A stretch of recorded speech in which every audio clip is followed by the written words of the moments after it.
Okay, well, we're on the autoroute just north of Lyon, having finished a long day of tasting for different places in the Northern Rhone.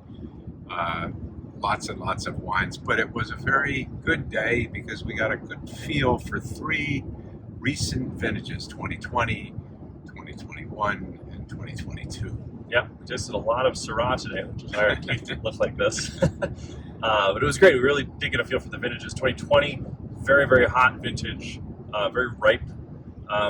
People made very big, kind of muscular wines in the Southern Rhone. We tasted in Crozes Hermitage, in Cornas, and then Saint Joseph, and then Côte-Rôtie. 2021 is the first year in a long time they've had a lot of rain. Usually it's been very dry and pretty hot. 2021, there's a really bad frost at the beginning of the year, but they had a lot of rain through the rest of the year, so it was really a totally different character. And a lot of the 21s are much less intense and much less concentrated than some of the other vintages.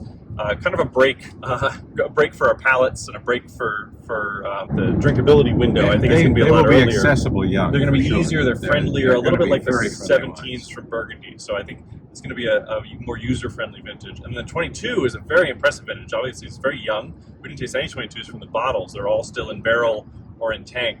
But tons of ripeness, tons of juicy fruit, but also a lot of energy and a lot of acidity and freshness. They're very fresh, very refreshing wines, despite them being very concentrated. So three really interesting vintages. It was great to taste them side by side, alongside, at a bunch of different addresses too.